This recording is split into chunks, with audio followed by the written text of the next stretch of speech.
You weren't born into greatness. You were born into silence, into a bloodline of men who swallowed their rage, who lived with quiet wounds no one ever asked about. And now their pain lives in you. You feel it. That shadow behind your eyes. The ache to be more than they ever were, to rise from what they could not overcome. This isn't about motivation. This is about legacy, about rewriting your name in the language of kings. You were not meant to be liked. You were meant to be remembered. And to do that, you must walk through exile, become your own weapon, and forge a soul so heavy with silence that even death bows before it. This is Nietzsche's path, not for the loud, but for the last one standing. The wolf who was once the runt and became the bloodline's final storm. Every man carries ghosts, not the kind that rattle chains in the night, but the quiet ones, the ones that live in your reflection, the ones you hear in the silence after you fail, the ones who never made it and left their unfinished battles buried inside you. You think you're just carrying your name, but you're dragging generations behind you. Your father, his father, the long bloodline of men who clenched their fists, swallowed their grief, and called it strength. Men who never cried out, not because they weren't in pain, but because no one was listening. So they learned to go quiet, to bury their wounds under duty, obedience, routine. They became statues, cold, still, and slowly crumbling. And now you wonder why you wake up with a weight you can't explain. It's not just your burden, it's theirs. Inherited shame, silent expectations, the pressure to become what they never were, and the fear that you won't. You were born into a war you didn't start, but you are expected to finish it. You were given their weaknesses like they were heirlooms, passed down through tone, posture, silence, at the dinner table. Every unfinished dream, every compromise, every time they folded, became a whisper in your bones, and deep down, you've always felt it. That haunting pull, the internal tension between who you are and who you must become. Because you're the one who's supposed to break the chain, the one who can't afford to fail, the one they'll never thank, but always need. You were handed a sword still stained with the blood of their regrets, and you were told to fight forward. But no one trained you.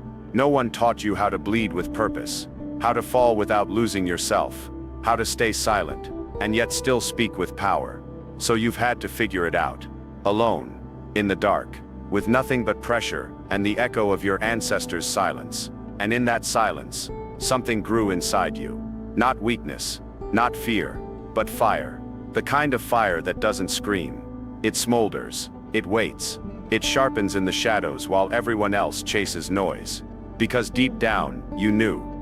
You don't just fight for yourself, you fight for the men who never did. Every time you rise when no one's watching, every time you swallow your pride instead of your purpose, every time you walk away from comfort and toward the unknown, you're carrying them. You're redeeming the men who lost themselves in numb routines, in addictions, in dead-end lives. Men who settled, not because they were cowards, but because no one ever showed them how to break free. You are not just a man, you are a reckoning. A response to a lineage of silence. But this war, it's not just against the world, it's internal. It's in the voice that says you're not enough. The doubt that echoes when you're alone. The part of you that wants to give in. That thinks maybe it's easier to be like them. Quiet, forgettable, safe. That's the real enemy. Not failure, but becoming another ghost. Another name with no story. Another man who disappears before he ever truly lives. So what do? You stop running. You stand still. You look every ghost in the eye and say, it ends with me. Not with words, but with actions so sharp, they cut through history. You train harder, think deeper, move with purpose, love with restraint, lead with silence, not to prove yourself, but to become yourself. The world will never understand this path. They'll call it cold, lonely, too much. Let them. They don't carry what you carry. They don't hear the dead whispering in their sleep. But you do. And that means one thing. You were chosen. Not by destiny. Not by luck. By pain. And pain never picks the weak.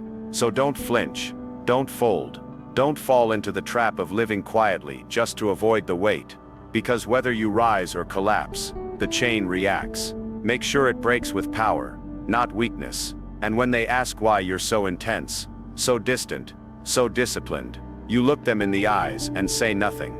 Because a man who carries ghosts doesn't need to explain. He only needs to finish what they couldn't. Be the man your bloodline never became, or disappear like they did. Greatness doesn't arrive with applause. It begins with silence, not the peaceful kind, not the kind you get on mountaintops or in meditation retreats.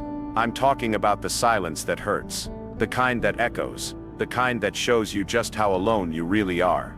You thought you were abandoned, but what if you weren't? What if the silence wasn't punishment, but preparation? Every real man, every wolf who walked his own path, was first broken by exile. Emotional exile, social exile, the deep hollow kind that makes you question your value when no one checks in, no one claps, and no one cares. But here's what they won't tell you.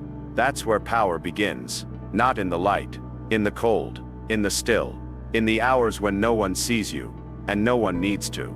That's where the mask comes off, where your ego dies, where the weak parts of you panic for attention, and you deny them. Because silence doesn't just strip comfort, it strips illusion. It shows you who you are when there's nothing left to impress, no one left to chase, and nothing left to prove.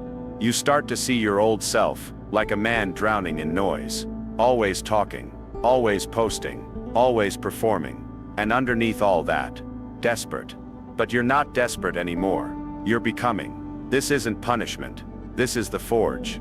And like all great weapons, you have to be heated, bent, beaten, left in the fire until your softness burns away, and your sharpness is born. They never told you exile was a gift, because most people are terrified of it. They mistake being alone for being broken. But wolves choose to walk alone, not because they're damaged, but because they're dangerous. Because they know the world has a way of dulling sharp men, polishing them into soft, agreeable, empty shells. But exile does the opposite. It carves you, it gives you edges, it teaches you restraint, control, hunger without panic, pain without collapse. And if you can sit in that silence for long enough, really sit with it, something ancient awakens, a new presence, the kind of presence that doesn't need to be seen, to be felt, the kind that makes other men lower their voice when you walk in a room. You weren't abandoned, you were chosen to be alone. So you'd stop needing anyone to rise. You were pulled from the noise so you could hear yourself again. But here's the catch. You have to stay there, longer than is comfortable, longer than feels safe, long enough for the panic to pass and the presence to form.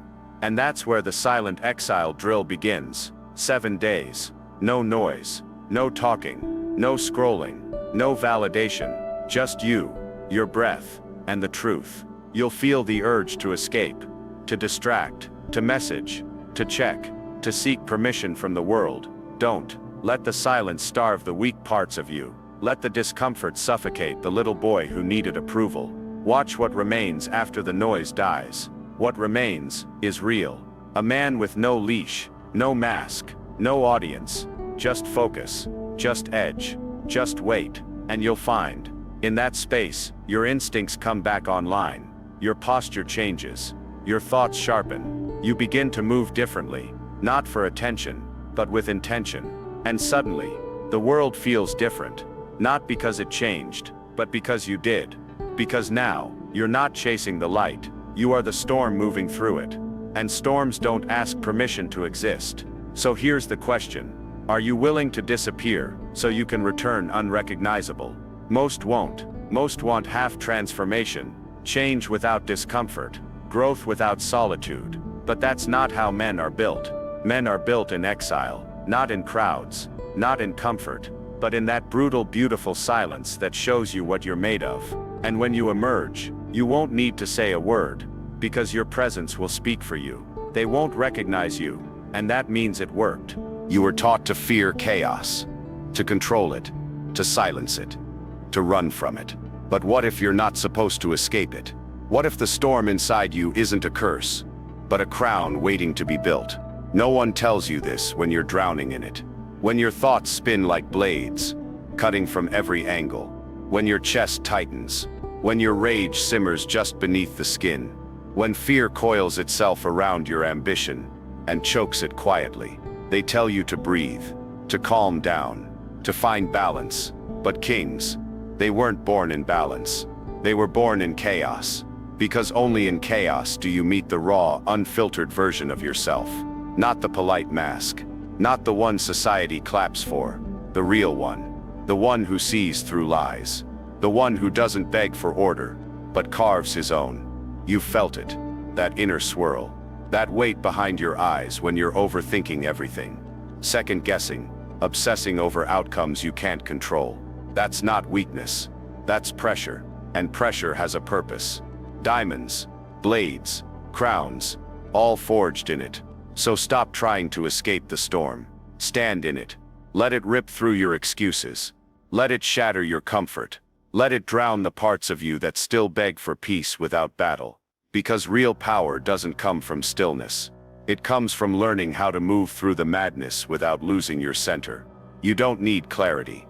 You need confrontation. You need to face the parts of yourself you've avoided. The guilt you carry. The shame you buried. The fear that whispers, "What if you're not enough?" That voice. That's the dragon. And kings don't run from dragons. They walk into fire and make the fire theirs. Every king you've ever admired, real or imagined, wasn't calm in the beginning. He was chaos incarnate, wrath without purpose, power without control. But he learned. He learned to stop resisting the storm and started riding it. He learned to make fear his compass, to make pain his signal, to make overthinking a weapon, not a cage. Most men collapse under chaos. They panic. They numb out. They run back to comfort and call it self-care. But the few, the very few, they see chaos and smile, because they know the game. They know pressure builds presence. They know emotion, when mastered, is energy, not weakness.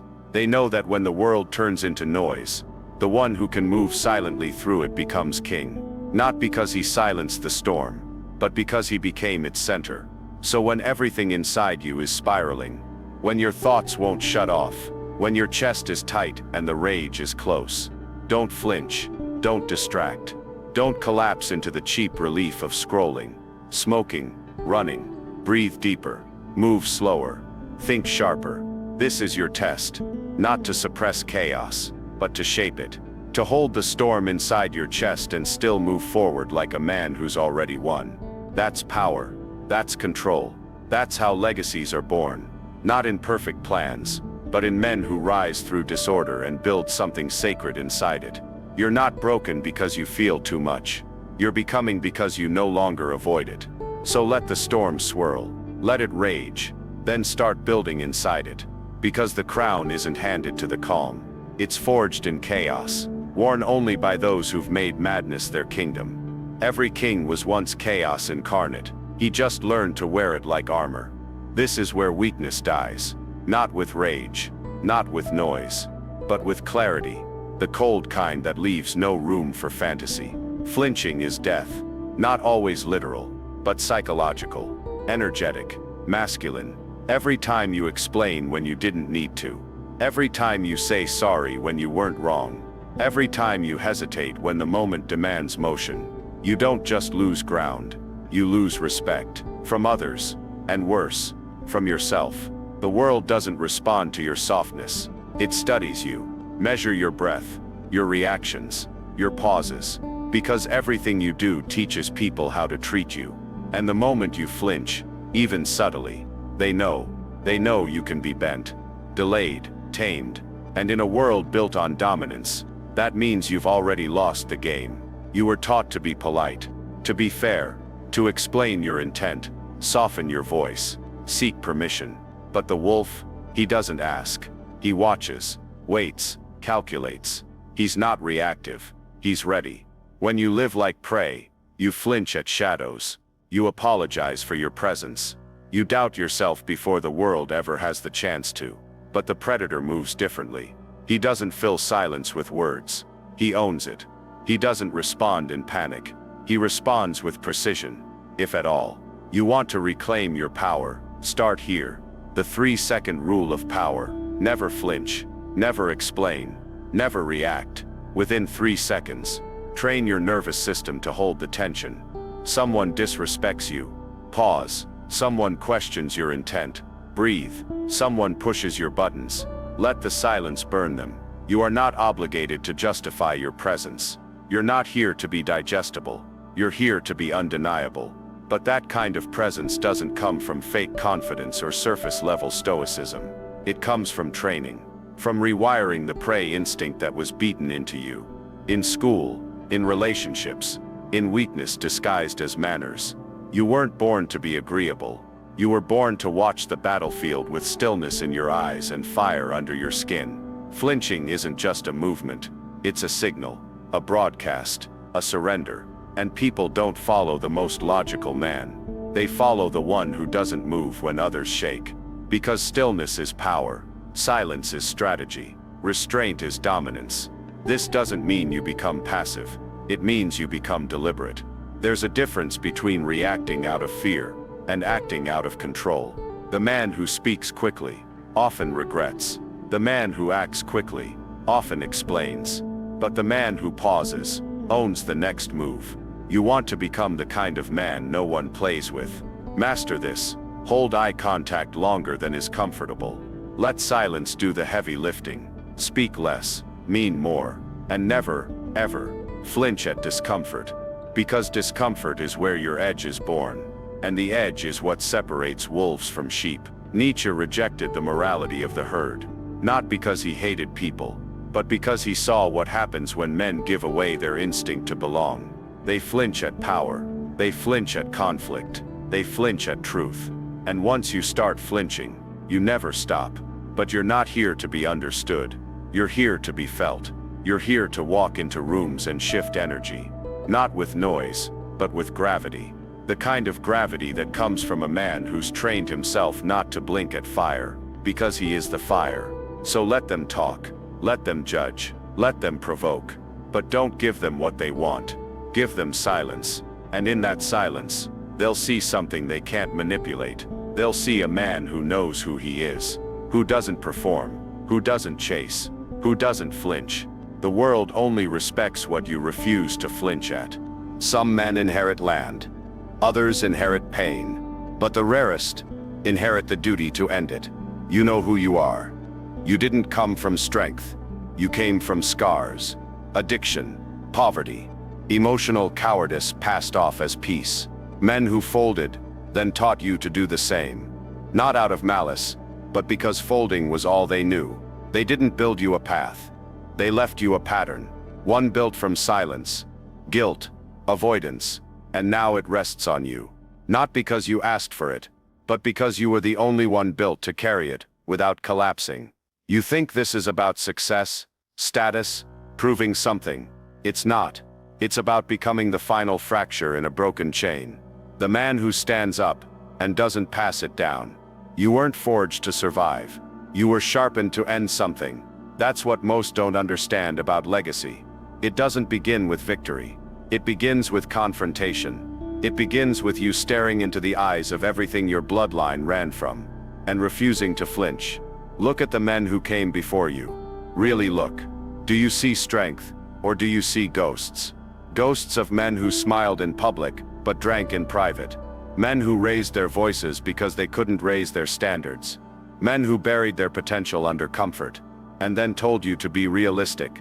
They didn't fail because they were evil. They failed because no one showed them what power looked like. And now, that burden has found its way to your chest. You carry wounds that aren't yours. Shame that wasn't born in your decisions, but passed through blood.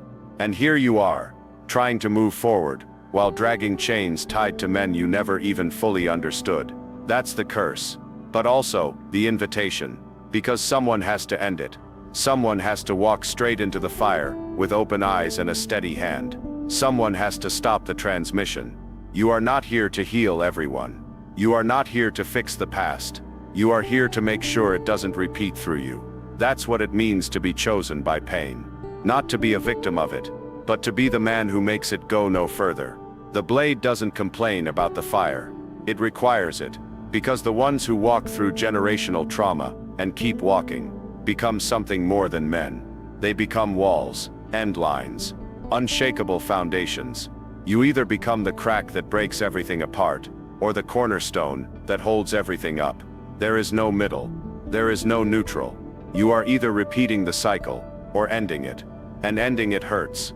It isolates you. It makes you the villain to people who stayed asleep. It makes you the black sheep.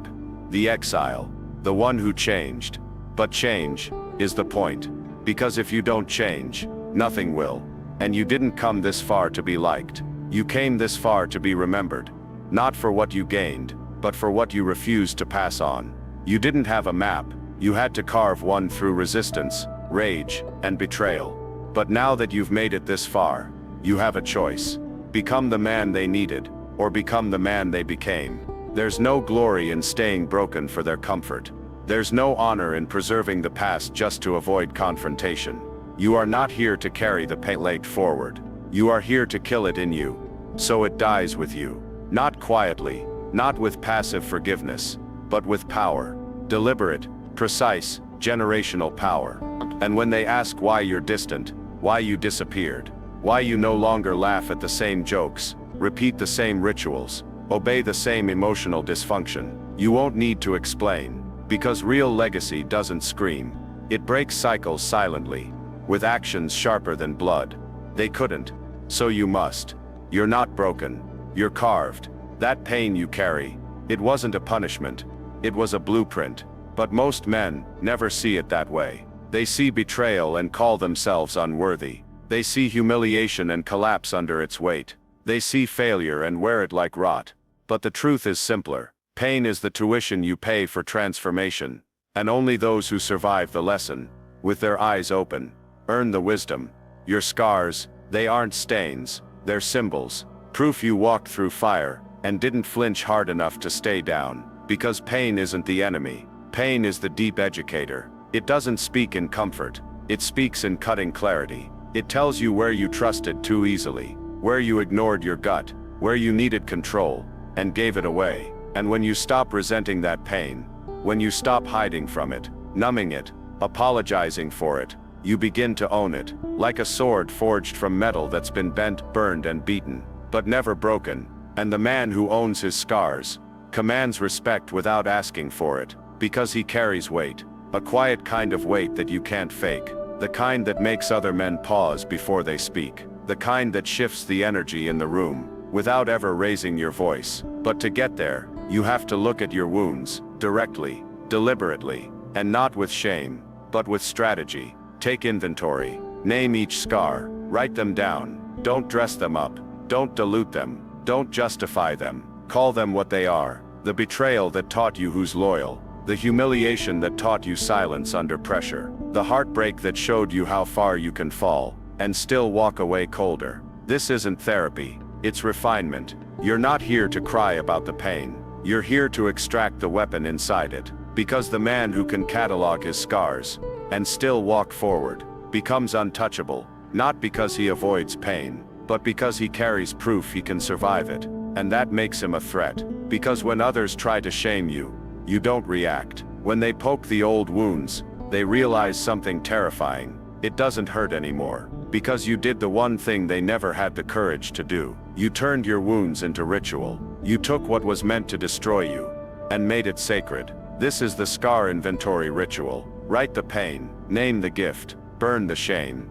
And when the fire rises, let it consume every trace of self-pity, still hiding in your bones. Because once the shame dies, you stop flinching, you stop explaining, you stop apologizing for who the fire forced you to become. You start to walk differently. You don't speak to impress, you speak to signal. You don't seek healing, you embody the healed. You don't chase light, you move like a shadow that's already seen the worst, and walk through it clean. That's the final form, not the man without pain, but the man who fused it into his posture. Because pain either poisons you, or it arms you, and that choice was always yours. You were never broken, you were carved. Scars aren't reminders of who hurt you.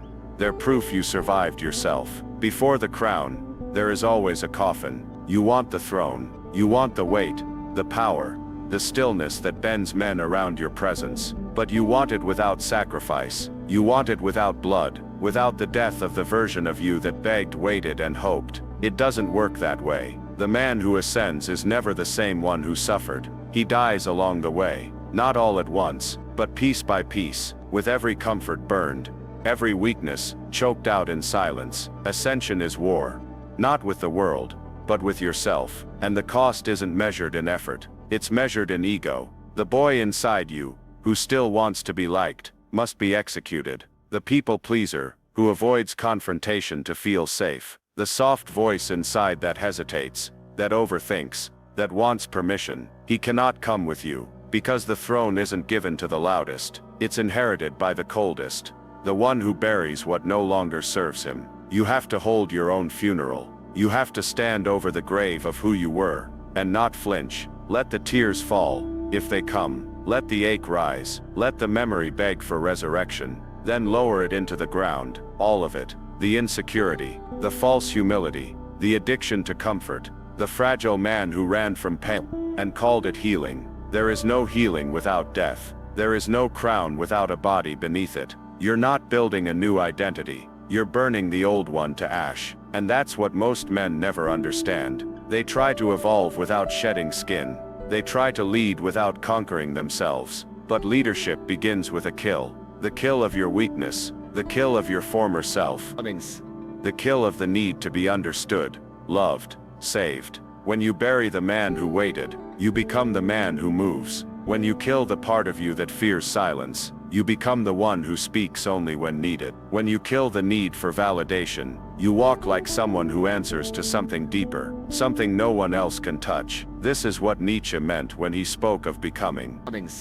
Not a better version of the same man, but an entirely new creature, forged through fire, refined through exile, crowned through conquest of the self. So ask yourself, what still needs to die? Which habits whisper comfort when you should be sharpening your edge? Which relationships numb your hunger instead of fueling it? Which voices in your mind still speak with the language of weakness? Kill them, quietly, relentlessly, permanently, because power doesn't come to those who try. It comes to those who sacrifice. And your greatest sacrifice will always be you.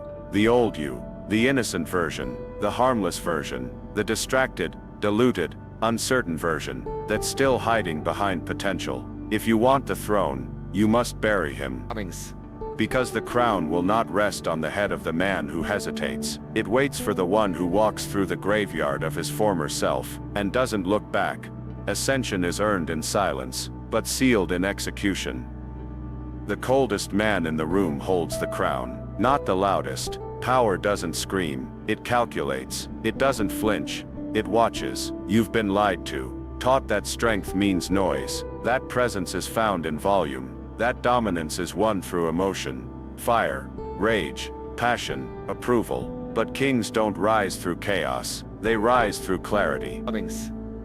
A cold man is not heartless, he's simply precise, measured, tuned to reality, like a sharpened blade. He doesn't need to prove, he doesn't need to rush, he doesn't need to be seen, because he sees everything. He walks through life like a shadow wrapped in silence, and when he strikes, it's final. Emotion is the bait, reaction is the trap. Every time you react without thinking, you give away your position, you expose your hand, you hand the map of your mind to someone else, and they will use it to rule you. But the man who watches, who waits, who listens without needing to respond, he is the most dangerous creature in the room, because while everyone else is busy talking, he is calculating. While they reveal their desperation, he sharpens his leverage. This is where power lives, not in your voice, but in your silence. The man who can sit still in the storm unmoved, unbothered, unshaken, he is the storm. What if, for 3 days, you stopped speaking unnecessarily?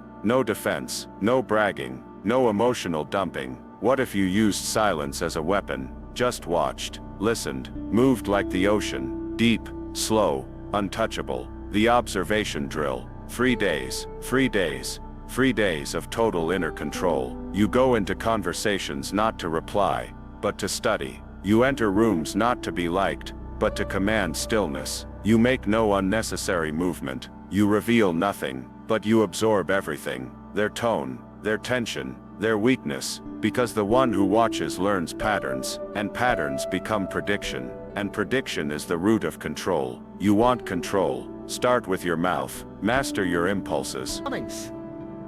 Don't let petty emotion move the chess pieces for you. You don't argue. You adjust. You don't explode. You evolve. You don't announce. You arrive. That is how kings move. Not with noise, but with presence, with weight, with invisible power that doesn't beg. It commands, because control is quiet, and the throne is never won by the emotional, only by the strategic. So kill the urge to over-explain, silence the need to respond, starve the part of you that needs to be seen, and instead, see, watch them, read them. Let their chaos reveal who they are, while your silence hides who you are becoming. They'll never see you coming, because you've mastered what they fear most, stillness, and when the moment comes to move, to speak, to act, to strike, it will land with the weight of 1,000 words never spoken, because in a world addicted to noise, the man who rules is the one who never needed to raise his voice. Power is silent, but its shadow reaches everyone. They won't notice what you became. Not now, not while the dust still clings to your boots. Legacy isn't a parade. It's a war with no witnesses. You fight alone. You bleed alone. You change, evolve, and dominate. While the world's eyes are elsewhere, no applause waits for you at the finish line. No one stands to cheer the man who sacrifices comfort for conquest. No one understands the battles fought in silence, beneath the skin. Because greatness, real greatness, is invisible. It grows in the dark. It sharpens in exile. It thrives in the quiet moments when no one's watching. You're not here to be celebrated. You're here to build something that outlives your own name. To serve a bloodline that may never know your sacrifice. Their understanding is not required. Their approval is irrelevant. You carry the fire for those who come after. The sons who will bear your name like armor. The heirs who will walk paths paved with your pain, your discipline, your vision. This is the harsh truth few dare face. The war you fight today will be forgotten tomorrow. But that's the point, because legacy isn't about fleeting glory. It's about endurance. It's about laying foundations in shadow, so your lineage can stand tall in light. You must learn to fight without eyes on you, to lead without a crowd behind you, to conquer without a witness. The loneliness is the test, the crucible. Most men crumble here. They seek validation. They crave applause. They settle for comfort over conquest. But you've chosen a different path. You carry the weight of a silent promise, to be the king who builds his kingdom in shadows, to rise not for the crowd, but for the crown that waits beyond your lifetime. And when you feel unseen, remember, the roots grow deep before the tree stands tall. The storm rages before the sky clears. The sword is forged in fire long before the battle. Your greatness is not for now, it is for the future. So embrace the silence, bear the solitude, own the unseen war, because in the end the sons who wear your name will be the only ones who truly know what you became, and that will be enough. They won't notice what you became, until their sons carry your name like a crown. Comment forged if pain carved your crown in silence.